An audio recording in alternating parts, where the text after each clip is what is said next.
Урматтуу Москва шаарындагы мекемештер, эгерде сиз жакын арада Казакстанга кирип чыгууну ниет кылып жатсаңыз, сизге таржибалуу да сыккан айдоочу Шайлообек мырзаны сунуштайбыз. Биздин Альфард заманбап унааларыбыз сиздердин кызматыңыздарда. Узак жолдо сиздер үчүн ыңгайлуу жана кенен алдын ала документти кара тизмеден текшеребиз. Мөөнөтү өтүп кеткен документтерге жардам беребиз. Без пересадкасыз өзүбүз түз алып кирип чыгабыз. Биздин дарек метро проспект Мира 39А. Биздин байланыш номер +79 87 772 47 54. Кыргызстанда жакында улуттук валютанын банкноттору басылып чыгарыла баштайт. Бул тууралуу президент Садыр Жапаров бүгүн 9-июнда улуттук валютанын киргизилгендигинин 30 жылдыгына арналган салтанаттуу иш-чарада билдирди. Жапаровдун айтымында учурда керектүү техникалар алынып жатат. Бул багытта тиешелүү иштер жүргүзүлүп, керектүү техника алынды. Биз аны сөзсүз ишке киргизебиз, деди Жапаров. Эске салсак, буга чейин кыргыз банкнотторун франциялык жана англиялык компаниялар басып чыгарчу. Булак Суперкежи. Быйыл 3 айда Россияда 220 кыргызстандык баңгизат менен кармалганы айтылды. Үстүздөгү жылдын 1-кварталында эле Кыргызстандын жарандары Россияда 220 баңги кылмышын жасаган. Бул тууралуу Ички иштер министрлиги билдирди. Аталган сандар өткөн жылдын ушул мезгилине салыштырмалуу 77 фактыга көп экени белгиленди. Бул кылмыштардын көбү Новосибирск, Самара облустарында жана Москва шаарында катталган. Мындан тышкары кыргызстандыктар тарабынан жасалган оор кылмыштар, алдамчылык фактылары көбөйүп жатканы айтылды. Маалыматтык түшүндүрүү жана үгүт иштерин жүргүзүү, жарандардын арасында баңги кылмыштарын алдын алуу максатында Россия Ички иштер министрлигинин эл аралык кызматташуу башкармалыгында жумушчу жыйын өткөн. Ага Кыргызстан Ички иштер министрлигинин РФдеги өкүлчүлүгү, миграция боюнча өкүлчүлүк, элчиликтин консулдук бөлүмүнүн кызматкерлери, жогорку кеңештин төрагасына караштуу миграция боюнча кеңештин коомдук өкүлү, кыргыз биримдиги, кыргыз диаспорасынын кеңеши, диаспоралык уюмдардын жетекчилери катышкан. Ал эми Россия тараптан Ички иштер министрлигинин бир катар бөлүктөрүнүн жана Кыргызстандагы өкүлчүлүгүнүн жетекчилиги болгон. Талкуунун жүрүшүндө баңги кылмыштуулуктун алдын алуу чөйрөсүндөгү бир катар көйгөйлүү маселелер айтылды. Анткени жоопко тартылган адамдардын негизги бөлүгүн жаштар, анын ичинде жаш кыз келиндер түзөт. Интернет аркылуу жасалган баңги кылмыштары тынымсыз өсүп жаткандыгы белгиленди, деп жазылат маалыматта. Булак Спутник Эжи. Тажикстанда ондогон куралдуу ооган жарандары кармалды. Тажикстандын укук коргоо жана коопсуздук күчтөрү тарабынан ондогон куралдуу ооган жарандары кармалды. Бул тууралуу Азоди радиосу кабарлайт.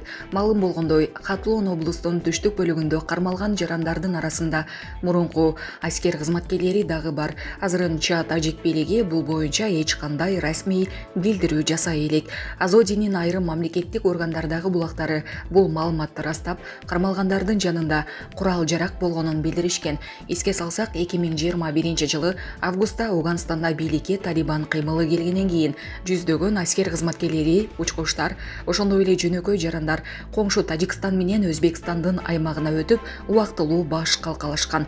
Алардын айрымдары башка өлкөлөргө чыгып кетсе, бир тобу кайра Ауганстанга кеткен. Калгандары Тажикстандын шаарлары менен аймактарына жайгаштырылган. Булак Назар Ньюс Кежи. Кыргызстандын мурдагы президенти Курманбек Бакиев Кумтөр иши боюнча күнөөлүү деп табылып, мүлкүн конфискациялоо менен 10 жылга сыртынан кести. Мындай өкүмдү Бишкектин 1-май райондук соту 2023-жылдын 1-мартында чыгарганын мекеменин басма сөз кызматы 9-июнда азаттыкка ырастады. Кумтөр боюнча 10 жылга соттолсун деп чечим чыкты.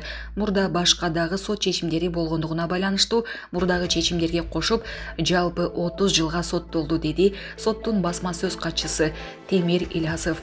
Соттун өкүмүнө ылайык Бакиев кылмыш жаза кодексинин уюшкан топтун кылмыштуу коомдоштуктун кызыкчылыгында жасалган же оор залал алып келген ошолжосун.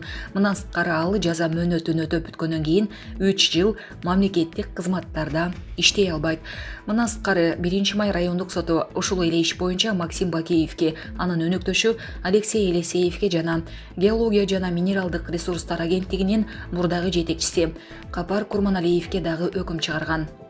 Ушул аптада поликлиника басылмасы сот контор иши боюнча жалпысынан 7 кишини күнөөлүү деп тапканын жазган. Алардын ичинен Курманбек Бакиев 10 жылга, Максим Бакиев 13 жылга, Алексей Елисеев менен Эмирлан Торомурзаев 12 жылга, Капар Курманалиев менен Садриддин Жээнбеков 10 жылга, Елена Белковская 9 жылга эркинен ажыратылды. Өкүмдө 2009 жылы ошол кездеги президент Бакиевдин калкалоосу менен Кумтөр кени боюнча Кыргыз өкмөтүнүн, Кыргыз Алтын ишканасынын, Центара Голдтун, Кумтөр Голд компанинин жана Кумтөр Оперейтинг компанинин ортосунда түзүлгөн келишим Кыргызстандын кызыкчылыгына туура келбегени айтылат. Май айынын ортосунда Улуттук курултайдын Аксакалдар кеңешинин төрагасы, Улуттук телерадио корпорациясынын кызматкерлери Кадыр Кошалиевдин Минск шаарына барып, качкан президент Бакиевден алган интервьюсу интернет тараган. 2010 жылы элдик толкуноодон кийин бийликтен кетип Беларуста баш калкалап жүргөн Бакиев 50 мүнөттүк интервьюда өзү бийликте тургандагы өлкө экономикасы, өндүрүштүн абалы тууралуу айтып, кандуу окуяларга байланыштуу суроолорго да жооп берген. Ал ошондой эле 2010 жылдагы апрель окуясы боюнча сотко Беларустан онлайн катышууга даяр экенин айткан. Май айынын соңунда президент Садыр Жапаров кабар агенттиги менен болгон маегинде азыркы бийликтен Бакиевди Кыргызстанга алып келүү планы жок экенин, эгер ал келсе соттун чечимине ылайык камаларын айткан. Буга чейин Кыргызстандын биринчи президенти Аскар Акаев дагы Кумтөр иши боюнча айыпталып бир канча жолу сурак берген.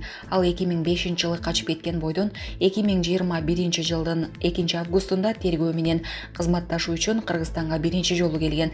14 декабрда ушул эле иш боюнча тергөөгө көрсөтмө берүү үчүн экинчи жолу келген. Жарандык коомдун өкүлдөрү Акаевди кылмыш жоопкерчилигине тартууну талап кылган. Булак Азаттык. РФ Тышкы иштер министрлиги Киев Кахов ГЭСинин жарылуусу үчүн жооп бериши керек. Киев Кахов ГЭСинин бузулушу үчүн жооп бериши керек. Бул тууралуу бүгүн 9-июнда Орусиянын Тышкы иштер министрлигинин башчысынын орун басары Михаил Галузин Россия 24 телеканалынын эфиринде билдирди. Албетте биз бул маселени бардык эл аралык аянтчаларда көтөрөбүз. Биз Киев режимин эл аралык коомчулук тарабынан айыптоого аракет кылабыз. Россия Федерациясынын тергөө комитети Кахов ГЭСинин бузулушу фактысы боюнча кылмыш ишин козгоду. Бул кылмыштын теракттын бардык күнөөкөрлөрү өз жазасын аларынан күмөн санабайм, деди министрдин орун басары. Эскерте кетсек, Кахов ГЭСинин дамбасынын жарылуусу 6-июнга караган түнү болгон. Натыйжада Херсон жана жаңы Кахов баш болгон ондогон калктуу конуштарды дээрлик суу каптаган. Миңдеген жарандар эвакуацияланып, 5 адам каза болгон. Булак Назар Ньюс KG.